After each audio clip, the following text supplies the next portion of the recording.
Why are AEW's ratings currently on the downward trend? I am Luco and DAD, your Jam That Champion, without my belt because we're not in the office at the moment due to one of us testing positive for COVID-19. But I am joined by the hardest working person in all of sports infotainment who has just ordered her breakfast. I have Denise Salcedo. Denise, what are you having for breakfast? Okay, sorry. I already messed up my hair for this post show. I'm halfway ordering my meal for breakfast. I only had 30 seconds before we went on the air, and I was like, oh, I'll put my phone down. I said to you, are you ready? And you said yes. Well, I could have held on for another 30 seconds. I wasn't gonna make you wait for me to finish ordering my breakfast. Well, here's what happened was that I haven't woken up this early in a while for these Friday shows. And I've actually been waking up earlier, which is kind of worse because of my flights. They've been leaving at 5, 6 in the morning. So I'm up at 3, 4 a.m. But for some reason, 7 a.m. was just impossible this week. So I skipped breakfast, which I don't normally do. I don't normally do anything without having breakfast first. So that's, I was like, okay, I'm going to order breakfast and have that immediately after. But I'm so happy to be back, Luke. It's been 3 weeks? Yeah, I think so. Yeah. You and I have not done a show together for a long time. I know. And it's lovely to be back together again. I know a lot of people were excited for the TeamDeNuke reunion. I was very excited by it. Were they really? Are you just lying to me? No, I'm not lying to you. You see, here's the difference between me and one of your other hosts, Denise Salcedo.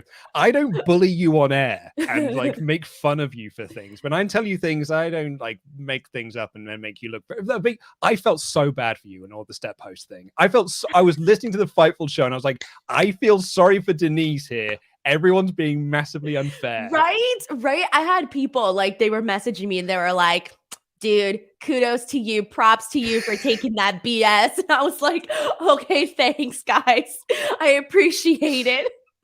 But I'm happy to be back. I was gone for 2 weeks because work stuff, and then last week, thank God you gave me Friday off, Luke, because I don't think if I would have had that one morning off, I don't think I would have been feeling good. I was feeling butt. On my post shows, I kept telling people if I just pass the hell out on this show, just continue on.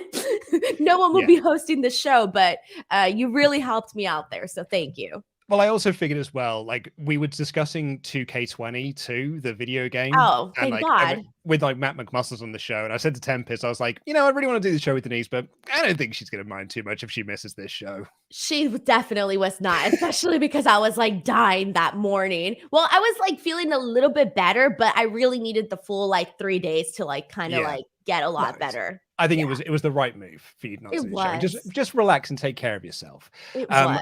Similarly, I have not taken care of myself today because I didn't have lunch today because, Denise, I was in a press junket for Spider-Man No Way Home interviewing Tom Holland and Zendaya. You interviewed Zendaya? I did. Was it a video interview? It was a video interview. I hate you, Luke Owen. What the frick? What was she wearing? Please tell me now. Okay, well, here's what happened. So, all week long, I've been, actually, let's say all week, because I found out about this on Tuesday, maybe. It was Tuesday, in fact, because I went to a thing on Wednesday. I have been calling her Zendaya, and everyone else in my office has been calling her Zendaya. I show up for the press junket thing today. It's a virtual Zoom thing, and they mention her name, Zendaya. And I was like, oh no, I've been saying it wrong in my head. So when we went into the, on a Zoom junket, the way that it works is you start in one room and then they transfer you to a breakout room, then they transfer you to the actual thing, right? So you go from different Zoom calls, right? And when I got in there, I was a bit flustered because I wasn't expecting to be put into the room. They didn't give me a warning to say I was going in. So my camera wasn't turned on, my mic wasn't turned on, so that was all flustering me. And in my head, I'm like, Zendaya, Zendaya, Zendaya, Zendaya. Do not call her Zendaya. And so it starts, and they were like, you need to give your name as well. And I'm like, okay, what am I doing? So I said, hi, it's Luke Owen here from Cineworld, and I'm now chatting with the stars from Spider-Man No Way Home, Tom Holland. Tom Holland? I was so focused on Zendaya and saying that right, I called him Tom Holland. No, Luke, no. But did you at least get Zendaya right? I got Zendaya right, yes. But by that point, I was freaking flustered because I called him Tom Holland. Tom Holland.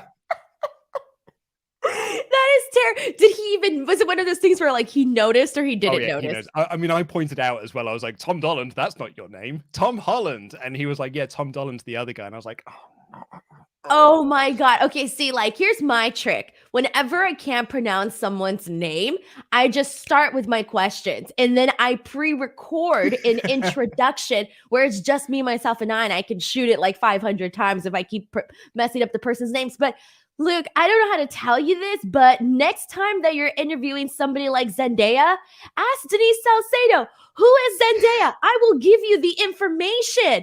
I love that woman. I know who she is. I've seen but films. I could tell you her pronunciation. I could tell you make sure to look at what the hell she's wearing because she's a fashion goddess.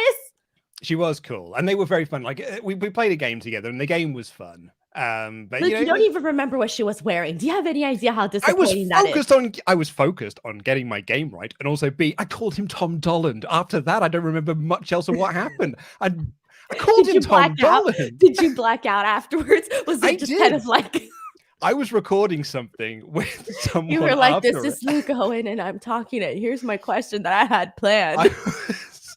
I don't know what's going on. I recorded something directly after it. So I literally left that and went into a room to record something else. And I was talking with my friend. I wasn't listening to a word he said because all I kept thinking and playing it back, being like, Tom Dolland. You called him Tom Dolland. Your career's over, Luke Owen. That's it. You're done. Right. Well, I had to did he at least laugh a little bit? Yeah, I mean, yeah, it's been a couple of hours now. It's been 3 hours. So I won't get over it. Did he laugh when that whole thing happened? Yes, I think he sort of did, but I think that he was, I think it soured the rest of the interview. It's going to have to be saved in the edit. Just like edit it out. Yeah, edit it out and just get straight to the interview. Oh, that's a good shout. Maybe I can just record my own. I'll figure something. Record your own intro. That's what I do. Yeah. Maybe I'll speak to the editor. But anyway, so that I wanted to tell someone. I wanted to tell you. I wanted to tell everyone here. Don't worry, it happens to the best of us. One of the biggest actors on the planet, Tom Dolland. I'm giving you a round of applause. Thank you. Because you survived that. But it happens, honestly. Like, if you do these, like, obviously press junkets, it's different because they tell you who you're interviewing. But when, like, I've done, like, red carpets, there have been people that I've interviewed where I'm like, I don't know who this person is. I'm just asking them questions. I have no idea who this I've interviewed people who I thought I knew who they were, and they weren't that person. It happens. You can't know everybody. However, I haven't had a Tom Dolland issue. Well, get that on a t-shirt. No one's had a Tom Dolland issue, apart from me. Forever, everybody watching this podcast is going to see him now as Tom Dolland. He ain't Tom Holland no more. Yeah. I hope if anyone's watching this and you do happen to meet Tom Holland in person, call him Tom Dolland for me. Make that mistake as well. Maybe he'll think it's like a normal thing to do. Is he good looking? Oh, yeah, he's a handsome chap. Yeah. Well, it's funny. So I forget that he's English. He's British. You're so used to seeing him as like Peter Parker, where he's like, "Gee willikers, Doctor Strange, we sure are in a pickle right here. The multiverse is coming in. Oh no, Doctor Strange." You're so used to that. So when you see him, he's like, "Oh, I'm Tom Holland. Come see the new Spider-Man film." Oh God, it really throws you off. Well, I'm looking at it. He's only 25 years old. I don't know that much about him, so. Yeah, well, his name is Tom Holland. He's a decade younger than I am. Anywho. Let's talk. He's only 4 years younger than I am. All right, Denise. All right. I'm the old man here. It's fine. Anyway, we're nearly 10 minutes into this show. We've got a hard out as well because I've got to go record Blood on the Clock Tower in a bit.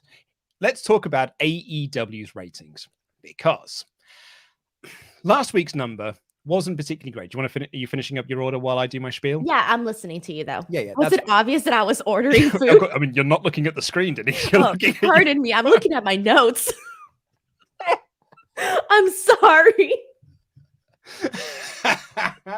Continue on. It's good to have you back, Denise. Anyway, so last week's number weren't great, but then again, it's Thanksgiving week. People weren't expecting it to be a particularly great number. It was sort of about a less than average episode of Dynamite, and we had messages from people being like, "Why aren't you talking about AEW's terrible rating?" I'm like, "That's Thanksgiving week. It's these things happen with Thanksgiving week. None of the numbers are going to be particularly great, particularly on a Wednesday. It's never going to be good. People are traveling, this, that, and the other." But this week's number was lower than last week's rating. fact, actually, we can look at a graph here. This comes from Brandon Thurston over at WrestleNomics. Please go and follow them on Twitter and on Patreon. But this is what AEW's rating. So they're the gray line there. So what we're looking at here is this right at the end. There is your Thanksgiving number, and there's the week after that, which is bound from the previous week before that as well. And so the question then comes in, when you have got Bryan Danielson wrestling on the show, when you got CM Punk wrestling on the show, when you have Sting wrestling on the show, and you pull in a number that was 861,000 views with a 0.31 in the demo, both of those were which down. We'll go into those. We'll break that down in just a little bit. In fact, actually, this is from The Observer. Show was down 4.1% in viewers during a week. It should have been way up. And it was down 0.5% in the 18 to 49. Denise, why do you think the rating for this week was low? All right. So we can't say people are still stuffed from like last week's Thanksgiving dinner. I guess I don't think we got the Thanksgiving excuse this week. Yeah, you can't use it this week, but no, in all seriousness, I'll be real with you. I think it's the card. That's my personal opinion. I think that, yeah, you have Bryan Danielson on the card, but how many people are really going, and this is nothing against, Alan Angels, but it's kind of like how many people realistically really do want to see Bryan Danielson versus Alan Angel. So I kind of feel like for me, if it's not a card that has like something like super hot on it, I don't necessarily think people are going to, tune in. Like that would be my thing. Like that for me is part of the reason why I think people aren't tuning in. So there's that. And I'm looking at the card too. And like CM Punk versus Lee Moriarty, like, okay, that was cool for a lot of people, but is it cool for everybody? Or is your casual viewer going to say, hey, I'm going to tune in and watch this because CM Punk's wrestling Lee Moriarty? I mean, but it's Punk hasn't wrestled in 7 years. Yeah, like as the shine worn off Punk already. I just think that the shine doesn't wear off. It depends on what the card is. Personally, that's like my opinion. Like, I just think it depends on whether or not somebody really wants to see a certain match or certain matches on the actual show. And for me, it honestly looks like that because like I'm looking at this card and I'm like, okay, yeah, Darby and Sting, but they're wrestling the Gun Club. Yeah. Hey. The Gun. I don't want to I don't want to bury anybody, undefeated. But like there's different like levels, is what I'm trying to get. I think there's different interests, and although certain things might be of interest to like the hardcore fan base or the devoted fan base, I don't think that necessarily means that everybody is like, oh, well, I'm dying to see Sting and Darby versus the Gun Club. Hey, the Ass Boys were undefeated. Like this was their first loss. It was a big deal. Yeah, see, like I can't share that same enthusiasm. No. Yeah, I don't really have like I'll be real with you. I can't share, like I can't pretend to be excited about something if I'm realistically not excited about it. And so like, okay, like what else? Okay, Cody and Andrade Atlanta Street Fight. Awesome. That's probably the major thing that I would probably say, okay, let's tune in for the show for this. But then again, not a lot of people like Cody, man. Well, it was the highest rated segment on the show. So the quarterly hour breakdown, Cody versus Andrade, was 889,000 viewers, which was the peak. The lowest was actually Danielson versus Angels, it was 812. Bam, just proved my own point. No, do you know what? I'm incorrect. I'm going to change. Sorry, I'm going to edit myself there. I was wrong. It was the second highest rated segment on the show. Punk was the highest rated segment on the show, which was 896,000. Sting's matches was the lowest, which was 852, apart from Danielson. But I think you can always attribute that. You can't say that CM Punk necessarily lost his shine because people are tuning into this match. That isn't like OMG. But it's certainly down from, the 1.5 that was there like when he first debuted. Oh, yeah. And, like Statlander versus Soho did really well. That was 857,000 viewers. It was also the peak with 18 in the women to 49 demo and women in 35-49 and was tied for women 18 to 34. So like that was a big, considering that one of AEW's biggest weaknesses is they can't pull in female viewers. Like that was the match that people tune in. And it always boils my piss when people say you can't, like they don't have enough to have only one match per show. They clearly have, and they need this in order to bring those female viewers in. They keep losing. Oh, they have more than enough women to do more than one match per night. 100%. Okay. Like that's not even like That's not even arguable. I'm sorry. I know there's people out there that are going to be like, no, because this and this and that. And I get it. Like, I still need, I still think that there obviously needs a lot of work to be done with the women's division. But how is that work going to be done if they're not going out there and having these opportunities to go out there and actually have more than one freaking match? So, the other thing that I wanted to mention, and when we were talking about CM Punk, because you're like, okay, well, his numbers were a lot higher in the beginning than they are now, et cetera, et cetera. Well, for me, like, I thought it was like fairly obvious that like when he came in, aside from when he came in, because the debut is always going to be the biggest one, right? But like even the following weeks after, or like a couple weeks after, I think there was a lot of people that were tuning in just to see how AEW plays the CM Punk card. Not necessarily because, hey, maybe they might be AEW fans or whatever. I think that they just wanted to see how AEW was going to be using CM Punk, because that was one of the things that I recall saying on some podcasts, like when CM Punk was about to debut, was like, there's going to be people that are going to tune in that are not necessarily wanting to be AEW fans. They just want to see how CM Punk is going to be used in AEW. What is he going to say? Is he going to throw a shot at WWE? Whether you're a WWE fan or not, I feel like there are people that may have tuned into that weren't necessarily, again, looking to be AEW fans. The Punk thing I find interesting. Someone mentioned it in the chat earlier, and I wanted to pick your brains about this and see if you agree with this. And because it reminds me of the Kenny Omega situation that we had when AEW first started. Kenny Omega was telling this story where I'm not the best wrestler in the world anymore. And so like the first year we had of Omega in AEW was him just being okay, because he was telling this character story. I'm no longer the best bout machine. I'm no longer the cleaner. I'm your average Joe. And Ollie and I used to rattle on about this in the podcast. I used to really annoy Ollie. I was like, I want him to be Kenny Omega. I get that he's telling this story, but I want him to be Kenny Omega. Punk is doing something very similar here. Punk's been gone for 7 years. So he's telling this story, and it's being told very well during this MJF feud, that I have ring rust. I'm not as good as I once was. I am broken down. I'm older. I need to learn. Can I still go? Which means he's having then 11-minute matches with QT Marshall. He's having these slower matches where he doesn't look like he's very good. And that's brilliant from a storytelling perspective. But like you say, if you're a CM Punk fan, that tuned out from wrestling in 2014, but when he left WWE, and you're like, no, screw WWE, I'm with Punk here. And you tune back in, and the Punk that you're being given is, I'm not as good Punk.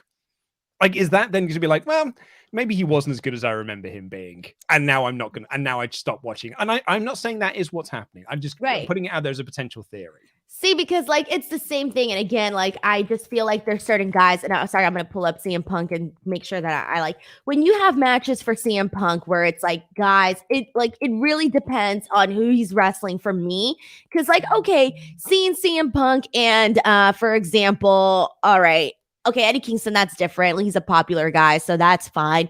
CM Punk versus Matt Sydal. Okay, that's something that like you have seen already.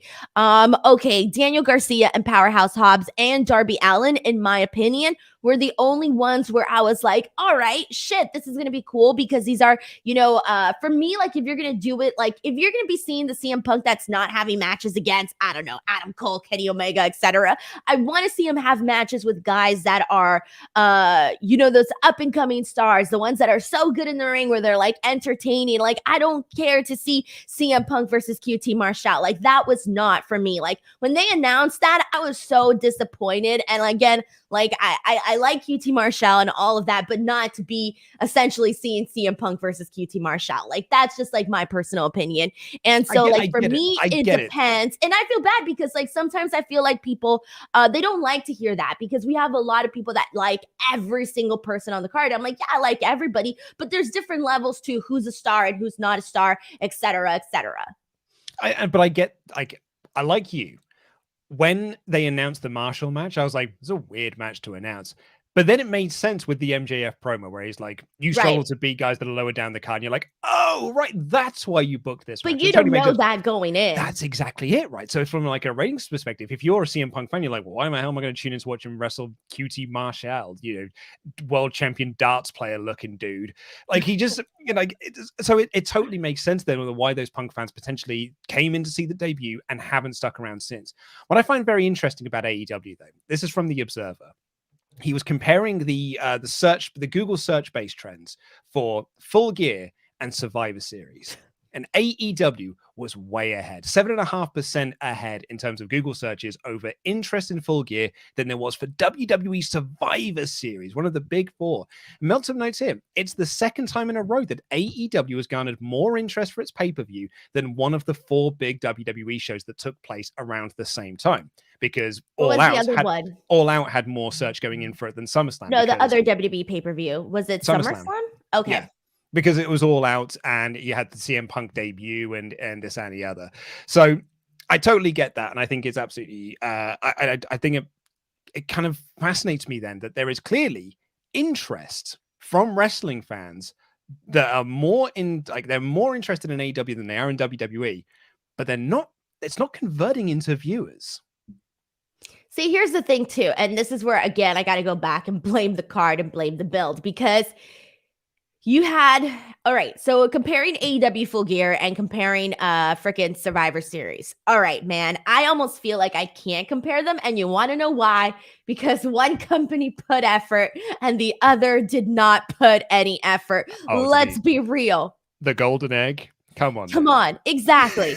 They did not put any effort in building up Survivor Series and making it any sort of, it didn't. Let me really quickly, I like to gauge things on, how my post shows do, how my prediction shows do. And I'm sure you noticed that as well, that there's certain shows that have more interest based on viewerships and comments and interactions. Oh, yeah. Same thing with social media. I tell everybody like, damn, my Tuesday tweets for NXT be dry as hell. But, hey, I tweet about Dynamite and it's like, God, I'm freaking running, the most popular account. So it's like, there's a total difference in like interest in what people like to see.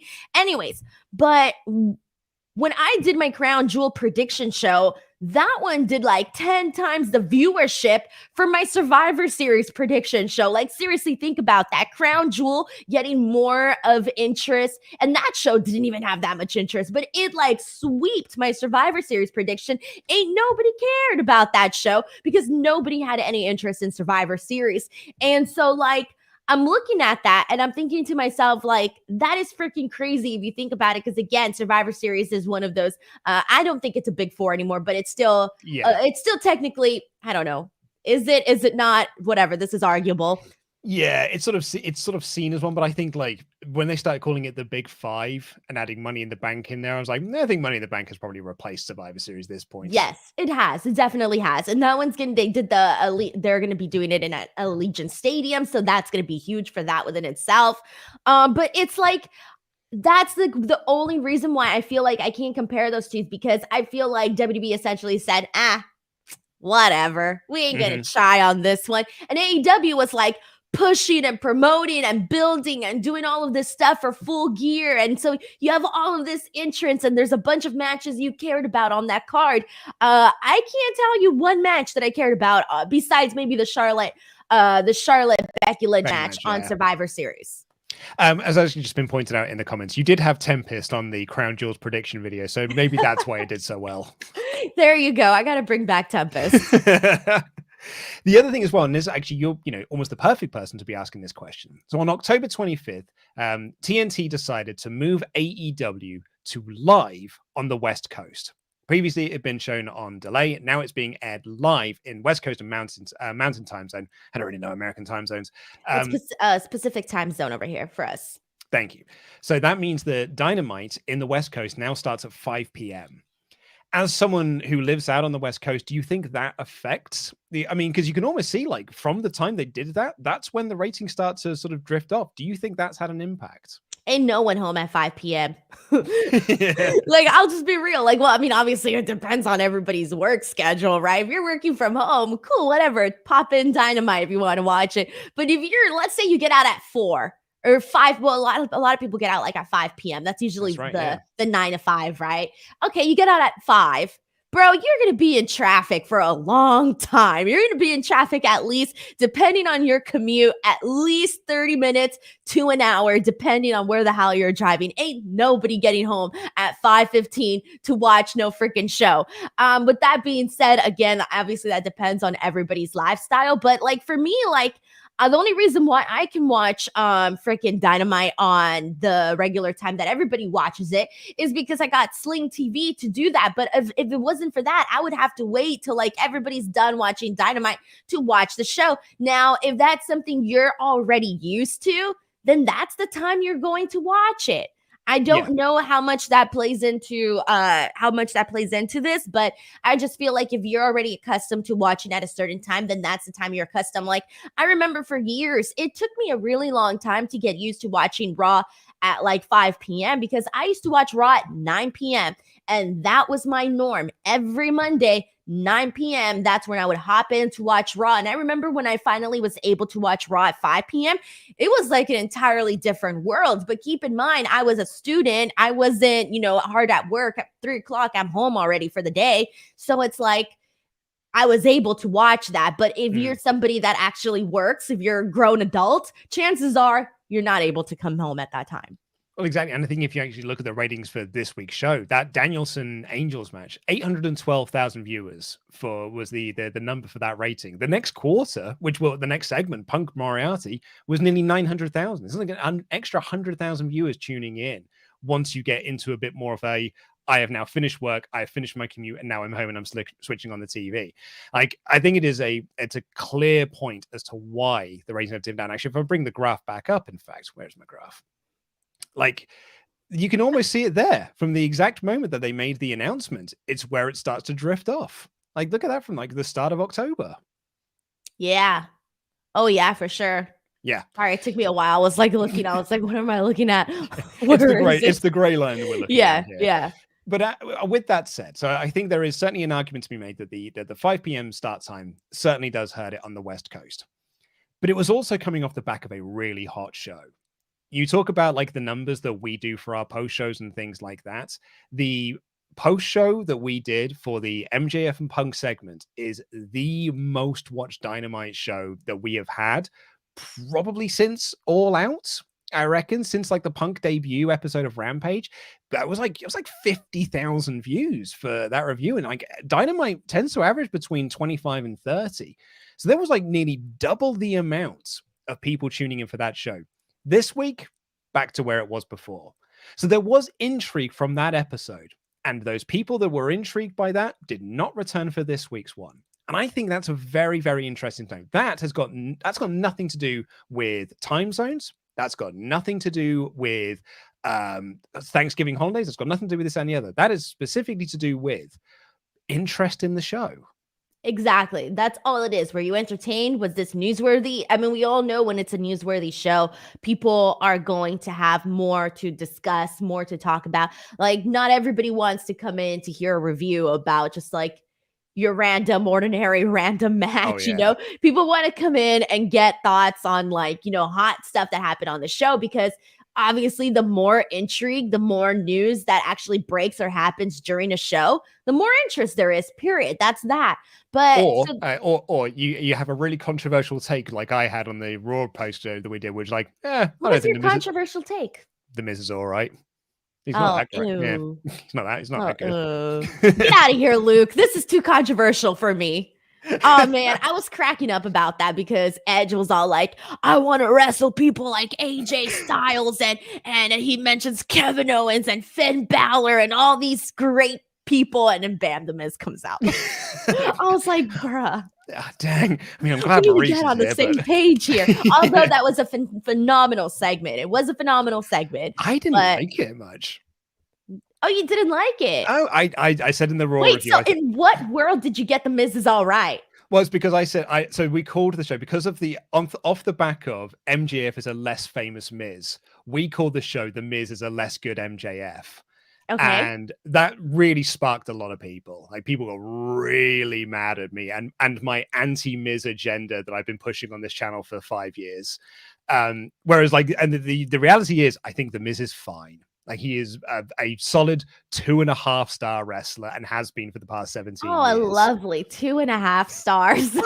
And that's great. Like that's really Two good. and That's a half consistent. stars That's is not consistent. great. It's consistent. No, that's terrible. Okay, good. So we're applauding you for consistently being below average. Yeah, congratulations. It actually is bang average. 2.5 stars is bang average. So I am so happy you do not review my performance every week on this podcast. Like, You're hey, not a Ollie, yeah, mid-performer. Denise is great. She is a solid 2 stars Oh no, every week consistently. you're a consistent 4 or a 3.1/4 maybe. Oh, lovely, lovely. 3 3/4. But I feel attacked now. So people were pretty pissed at me for that show, but I thought the segment was like, I said on the Raw review, it was a poor imitation of the Punk MJF segment on Dynamite the previous week. All right, so I don't even know where to get off of that. So then why did I'm just confused as to why you were saying that the Miz was okay. So you were saying like he's okay in like a good way or like a... Yeah, he's totally fine. Like if you have Miz on the card, you're probably going to get a decent match out of him. He's a very good promo. He's very charismatic. He's very good at what he does. You put him out there in press interviews, he can shine. I've got zero interest in watching him wrestle. But if he does, then I know exactly what match I'm going to get. Okay, I see what you mean. All right, I needed the full entire explanation to understand this, okay? Because I was about to go off and be like, it's people like you, Luke. That's why we had to sit through the Miz in freaking 2021 as freaking WWE champion. Oh no, I am not a Miz fan. I like the Miz outside of what we see on the show. Brand, probably a nice guy. He's probably a lovely chap. I've just got no interest in watching him wrestle. Yeah, I gotta join that boat, unfortunately. Yeah. Sorry. Although that Bad Bunny match was surprisingly one of the best matches of the freaking 2-night WrestleMania. Absolutely. Yep, probably match of the week. No, Bianca Belair and Sasha Banks was probably match of that 2-night event. Was up there. Yeah, it was totally up there. It was absolutely. Definitely in my top 10, and there was 14 matches that night. And that's what I said in the lead up to WrestleMania. I said the Miz is the perfect person to put Bad Bunny in there out, because if there's one guy that can carry Bad Bunny to a perfectly fine match, it's going to be the Miz. Okay. See, I misunderstood all of this. I thought you were basically saying like, oh, the Miz is like underrated. That's what I thought you meant by like when you said he was okay. I was like, if anything, the people that came after me and they've been coming after me all week for it are telling me that he is, quote, one of the greatest of all time. Luke, if your like head is too shiny on a podcast, people will come after you. Doesn't matter. You can do anything and people will come after you. Well, let's see what you have got to say about this in your Ultra Chats. You can join the conversation, WrestleTalk.com/support. And hey, if you're clicking links, why not click that link for beer52.com/WrestleTalk, where you can get yourself 10 free craft beers on us. A delightful offer, delicious craft beer delivered straight to your door. This is your last chance. Tomorrow's SmackDown episode is the last chance you'll get to get this offer of 10 free craft beers. Normally you only get 8, but with this offer, 10 free in the box. Just go pay for that sweet post and packaging. UK viewers only. We're better than you, and we drink it. Perseus M says, do you think the people who use a VPN and watch AEW through Fight is a significant number? Not that I would do anything like that. No way. I don't know, man. That seems like too much trouble for me. Exactly. If it's on TV, like, I don't think that's too much of an issue. Also, if you did watch it through Fight, you missed a lot of the main events because the Fight feed cut out during the Cody Andrade match. So you were better off watching on TNT. New Punk Rant said, I think it's just people are busy. DVR numbers are still really high. I don't think anyone should panic because AEW is putting on a good product. Also, can't wait for the end of year show. # stay juicy. # Hoovy fan for life. Yeah, I don't think anyone's doing holiday shopping. We got some people doing holiday shopping around that time. Not really. No. I'd also say as well, I don't think anyone is questioning AEW's quality, like the quality of the product. I think it's just, I find it very interesting to see like why they keep putting on a consistently good product and people are clearly interested in it, and then they just never show up for shows. I find that to be very interesting, and I'm curious to hear from those people. Live interesting lives, Luke. Like, here's one thing that I've learned in life. Like, I used to think like growing up, everybody lived a relatively similar life to mine. I don't know why I thought that. I thought that everybody did the exact same things. And then I grew up and I was like, shit, these people live some crazy lives. Denise, you take a few weeks off. I'm sorry. I forgot the rules. You see what I mean? This is no Fightful show around here. Ordinary person just came out and dropped the S word. Nope, apparently not. Come on now. You're not on Fightful now. Ben Schofield said AEW cards have matches that go on too long. Full Gear had an insane amount of matches that were 20 plus minutes. It's great for hardcore fans, but I don't think casual fans have the patience for that. They need to cut some matches down. Oh, I mean, Ben, I'm going to massively disagree with you here. They need to cut down some matches like okay, unless I'm misreading. They need to cut some matches down like Punk Eddie.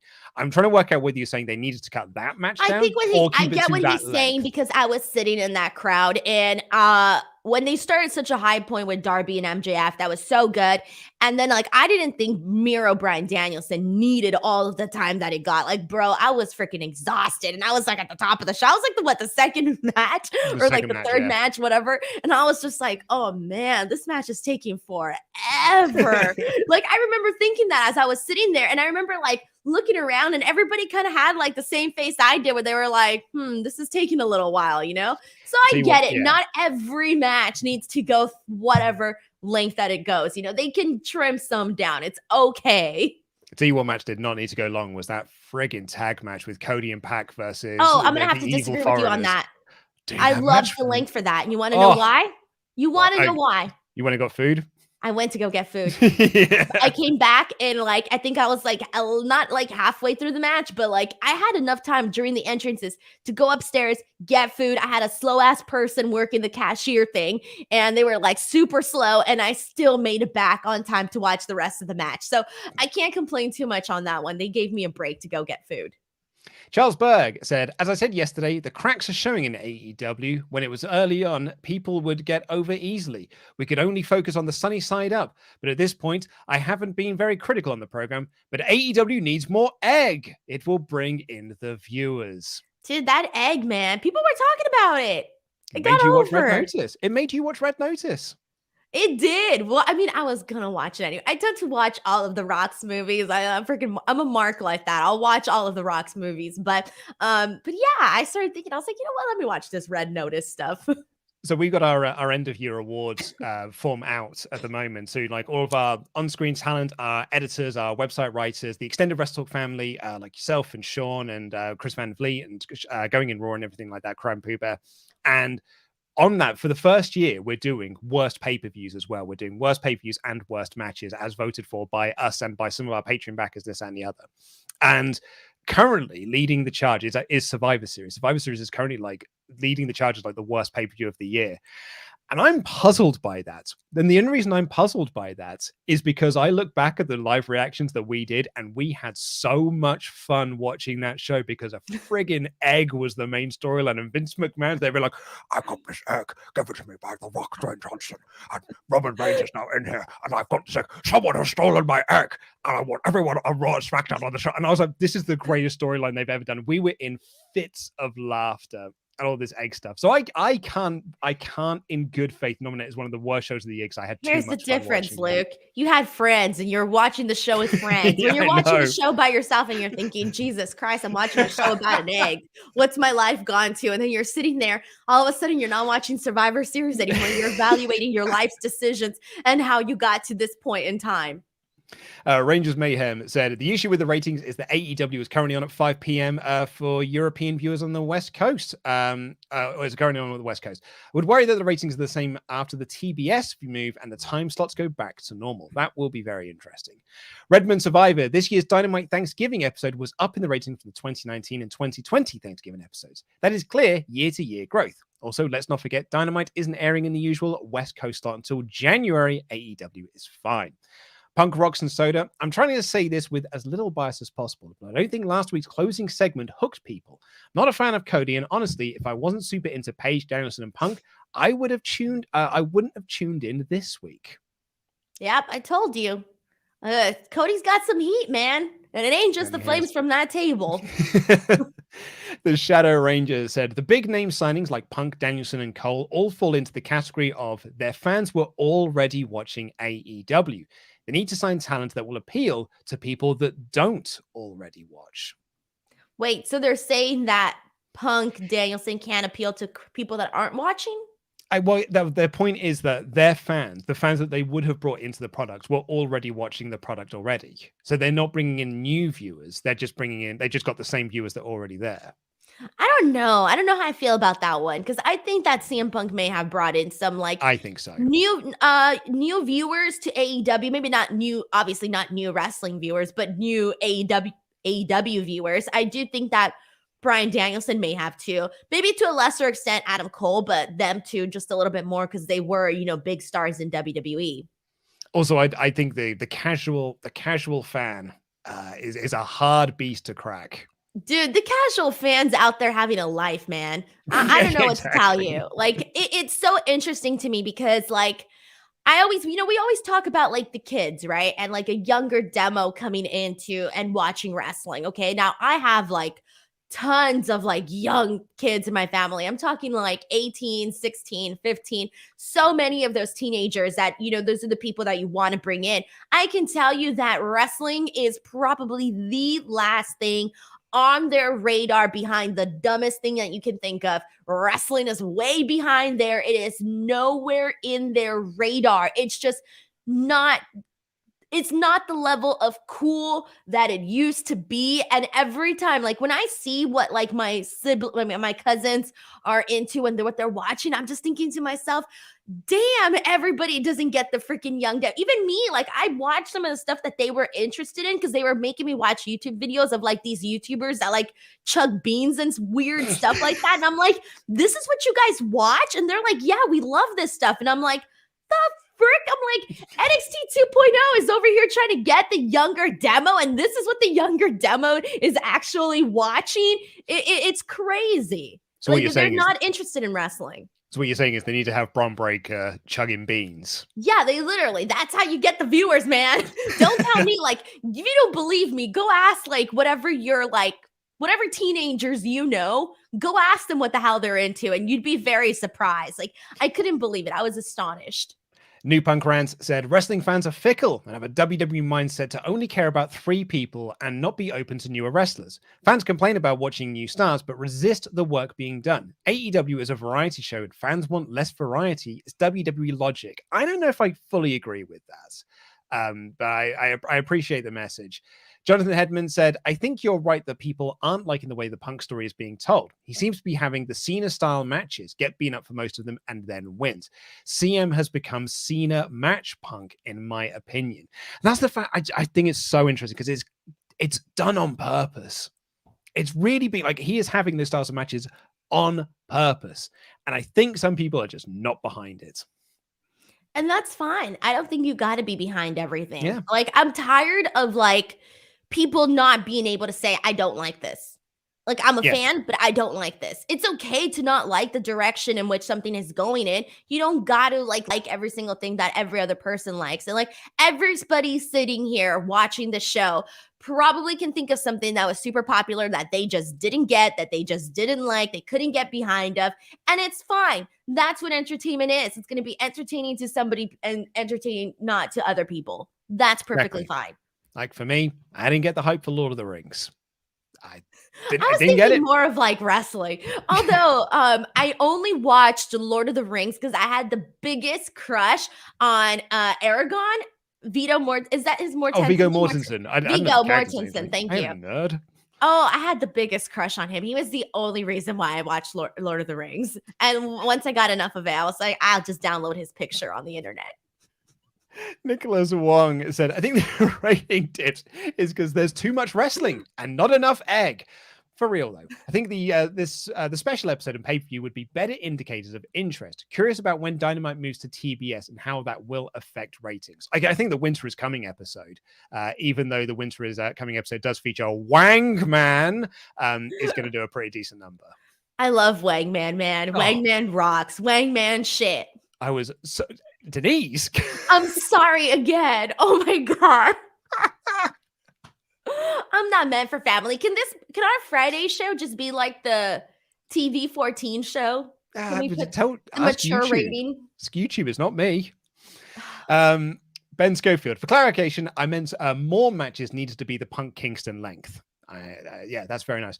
The multi-man tag matches are too long, too messy, and their cards are too much. I think they just turn off a lot of new viewers to the product. Keep up the great work. So that's an interesting product. Are AEW Dynamite matches too long? And that, if you are a new viewer coming in, is that what's turning you off? You disagree? No, I disagree. I like, as long as the match is good, it's fine. If you have a shitty match that's going on way too long, Denise! Damn! Oh my god! I'm sorry, Luke. I'm very, very sorry. Damn, that's 3. Wait, does damn count? No, damn's fine. Okay, that's 3. I'm sorry. Sorry. My apologies to the viewers. What was I talking about? I don't know. If the match is mediocre, please trim it down. But I want to watch good wrestling on my TV. But there you go. I'm going into these shows hoping to watch good wrestling. It depends. There might be somebody coming in here that's like, nah, I just want to see funny stuff. I missed a comment as well. Someone pointed out as well, like why is Luke calling people who like Lord of the Rings nerds? He's got Ghostbusters on VHS tapes. Like, yes, yeah, please. That's the joke, you see. Peter Mullin said, I think the numbers are impacted by the younger audience. Think of the average viewer as the ratings tell us. WWE's 62-year-old viewers will be at home on Thanksgiving. Younger people, not so much. Don't you worry about the swearing, Denise. You have till 5, referee. Thank you. Also, I don't know, because it depends. What age are we looking at? Younger audiences are at home with their families. So if anything, they're probably watching whatever their families are watching for Thanksgiving. Yeah, possibly. Yeah. Like when we come around to Christmas, like I don't get to pick what's on TV, although I do this year because we're in my house. So we'll watch whatever is on. But also, we'll watch what the consensus is watching. What do we all fancy watching? People want to watch the Gavin and Stacey Christmas special. Grand, I'll sit there and I'll endure it for the hour that it lasts. What that is. It's a TV show in the UK that I think is pretty dross. But people love it, and that's fine. Like my wife loves it, and my sister-in-law thinks it's tremendous. I think it's pretty dross, and because I think James Corden is a prick. Hello. I sent you that meme where it's how British people see James Corden, how Americans see him. I thought that was hilarious. Hello said, wanted your opinion on a discussion I had. Is Gargano a must-have for AEW? Do AEW need to sign Kevin Owens, Keith Lee, Kyle O'Reilly, Sami Zayn, and Gargano? Disagree with you. I disagree with both and feel that they can get 2 of them with tons of ROH talent there to sign. So do you think if Gargano does go, is he a must-have for AEW? I would say he's this is how you look at it. Is he a must-have in the sense of like, I feel like the way the question was asked was, is he a must-have because he's that kind of a talent? Yes. Is he a must-have because AEW can't survive? No. We can't survive without him? No. So I feel like there's 2 different answers depending on how exactly that question was meant to be asked. Secondly, it's just, here's the thing though. I will tell you this. I feel like there's a lot of guys that may have been brought into AEW in the beginning that now you gotta, with all of the releases and all of this influx of talent becoming available and all of that, if you were just getting by in AEW by doing the bare minimum or not necessarily, I feel like now the certain spots aren't that safe anymore is what I'm trying to get at. If you were necessarily not, there's some talents where if I were them, I'd be a little bit worried about my spot because now you have more talent that may be a little bit more talented coming in or at least being available to come in. So you got to think about it that way too, where it's I don't know how to say it. There's more talent that's available right now. Marcel Art said, it's funny. At the moment, I wouldn't go to a WWE show if it was in my hometown here in Germany. But if AEW is coming to the UK, I will. Question, what is your favorite snack and drink for watching wrestling? Much love, stay healthy. Oh man, last night, I'll eat anything, but last night I overdid it and I wasn't even watching wrestling. You know what show I was watching, which is pretty good. So I'd probably suggest it. Okay. It was the Sex Life of College Girls on HBO Max. I thought it was going to be a terrible like show. Oh man, I like binge watched it the entire night last night. But I had but for I'll be honest, Denise, it sounds like a Pornhub category. But it's a good show. There's a lot of drama in it. It's like, that person's sleeping with that There's person. That drama person didn't know. This person's living a secret life, the identity crisis, all that drama. I like that stuff. Anyways, but for wrestling, I'd probably say whatever's in the house. Goldfish, hot Cheetos, ice cream. I don't really like ice cream though, but it's always in the house. We don't tend to eat because obviously I watch wrestling when I'm live streaming it. So like I don't eat then because otherwise I'm just eating on camera, and I believe it's called a mukbang, and I don't think that's the sort of demographic that we're appealing to. And like so I don't really eat when we're doing live streams. I might have had like pizza or something. But yeah, back in the day we used to just get like a load of fried food. Cookies.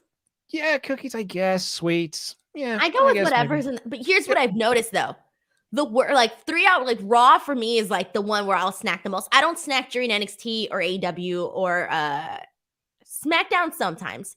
But Raw is the one where I find myself snacking the most because it's 3 hours. Okay. And I noticed that when the show is not good, I tend to go to the kitchen more often than if the show is good. I'm too busy like tweeting and talking about the show that I don't have to go out and snack. The second I have a moment to think, I should go check the refrigerator, that's a bad sign.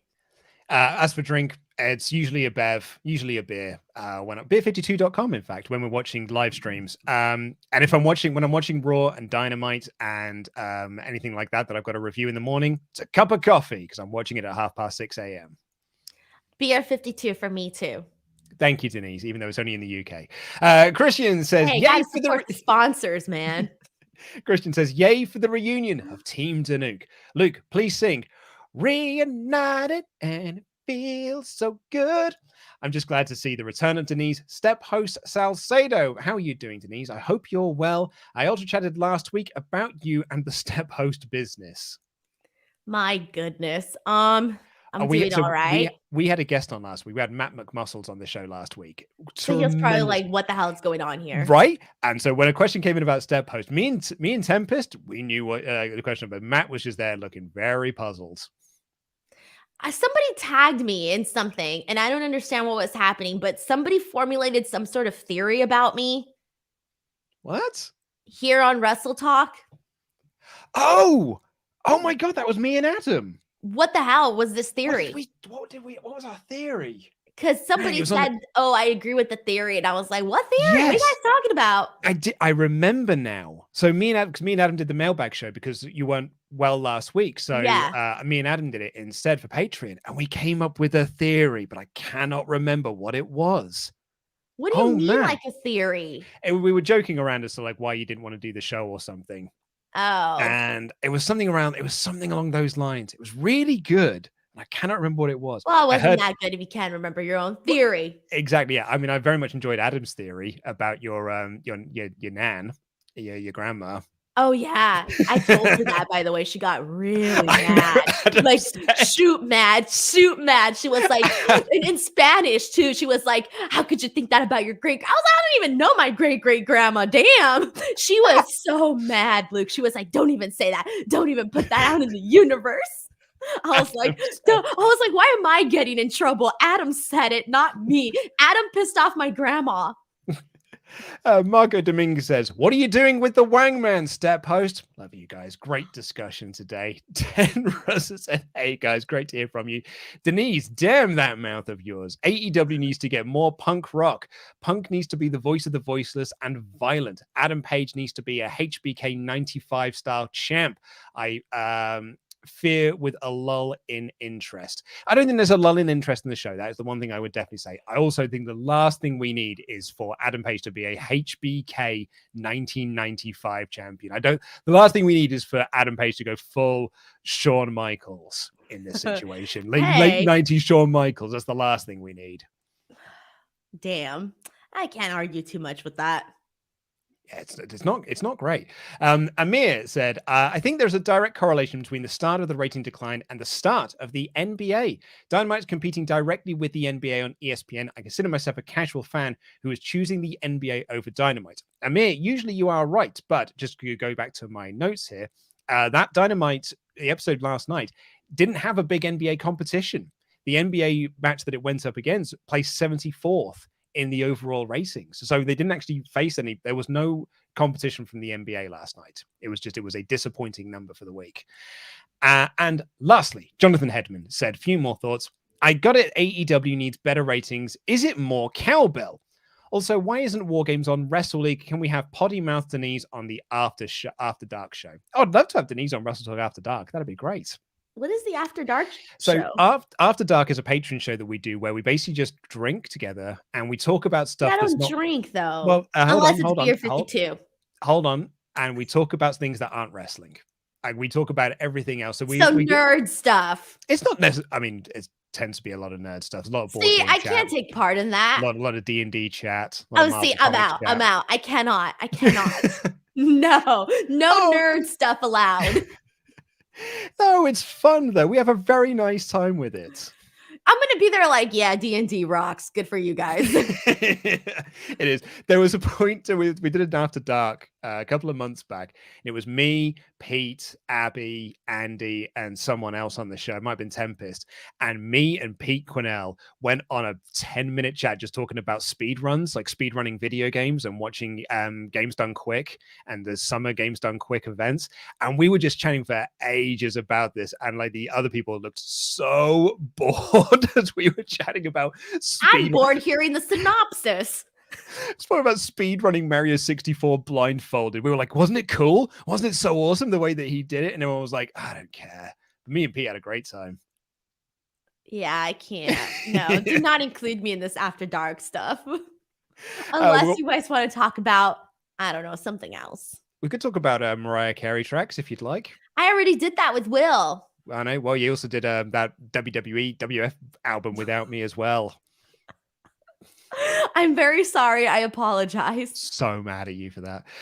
J.S. Wooten lastly said, the IWC always has these end-of-year AEW freakouts. It's nonsense. Ratings are fine. Dynamite is going TBS, and watch the turnaround. Let's all remember Cutler's bad punches that we're going to sink AEW 2 years ago and what happened next. J.S. Wooten, I don't think anyone's freaking out. No one is freaking out about it. I was going to say, who's freaking out? Like, I'm not freaking out. We're having a discussion about it. It's an interesting topic to talk about, and that's what we're doing. That's the big the big selling point of the WrestleTalk podcast, and particularly the TeamDeNuke show. We have discussions about things. No one's freaking out about the ratings. TNT wanted AEW to do 500,000 viewers and above, and it has done that since day one. And they're not worried about the ratings. I don't think anyone's worried about the ratings. I'm pretty sure there are fans out there, like any fan, like AEW or WWE fans are like, damn it. These goddamn ratings. Goddamn ratings. Honey, I can't have dinner today. I'm too upset about these ratings. Well, that is all we've got time for on this edition of the WrestleTalk podcast. Denise Salcedo, what have you got coming up? What would you like to plug? Yeah, okay, so I got a couple of things. First and foremost, youtube.com/Denise Salcedo. Head on over there. Lots of content to watch. Speak Now Pro Wrestling on F4W Online, Tuesdays, Wednesdays, and Friday. Twitter and Instagram @ Denise Salcedo. I'm about to hit 50K on Twitter, so please help me out on that end. And then December 11th, I'm going to be doing commentary again for Mission Pro, Silver Bell, so you guys can watch the show on TitleMatchNetwork.com. On the your note of your Twitter followers. Yes. I can't remember which pay-per-view it was during. It might have been like Money in the Bank or something around those lines. It was earlier on this year. You weren't on the show with us, and someone was like, you were trying to get like to a certain amount of followers before your birthday, I think. And I made a joke on the show that like, Denise can't even get Twitter followers. Like she's begging for Twitter followers at the moment because I had more Twitter followers than at that point. Yeah, I had. You like massively eclipse me now. In terms of Twitter I don't want to put myself over, but I eclipse people working for big giant companies too. Know. I eclipsed a lot of people. I don't know. Nobody's talking about the fact that I had 10K around this time last year, and now I'm literally at almost 50K. You want to know what that's called? Hard work, Luke. Hard work. And making a lot of people mad on Twitter. Hardest working person in all the sports entertainment. I outshined people that are considered more famous than. I don't consider myself famous, but there are people that are famous that I have more followers than now. I was pretty proud of that. You're just likable, Denise. And I give people free stuff. Yeah, well, no, but I do a lot of work on that damn Twitter channel. I mean, Twitter page. It's so funny because like I made that joke, and it was a joke because I don't. Where are you at now? I'm like 30,000 or something. Baby and like, stuff. but do you know what the funniest thing is? There, I was at about 20,000 5 years ago. And like it's grown nothing in 5 years. It's taken me about 2 years to get to 30,000. Like to go from 29 to 30. Luke, oh no, we need to sit down. I don't talk about this. Yeah, I don't tweet about wrestling enough. I think that's the problem. And then I do tweet about wrestling, and people get real mad at me for it. And then I get exhausted. Why? Like, because I said MJF. Because I said MJF's no good, and people got really mad at me. And it's exhausting being tweeted by people who don't follow you that I'm an idiot. I don't want to spend my time with that. I've got better things to be doing with my life. Just don't look at those comments. What? Yeah, what? It's hard that they show up in your mentions. They're all over my feed. I just don't look at them. Just don't look. Just don't look. Anyway, yeah, thank you, Sean. Luke has reached his ceiling. I think I have. You peaked? I peaked. Peaked way too soon. I'm very sorry about that. My goal for the end of this year is 50K. My goal for the end of next year is 100K. Oh, wow. Well, we'll all help you get there, Denise. Thank you. Thank you all so much for watching. Thank you again to Beer 52, our sponsor for this week's show. Click the link in the video description down below and get yourself 10 free craft beers. I'm off to go play some board games now, and I'm very, very excited about it. Thank you all so much for watching. Take care. I love you. Goodbye.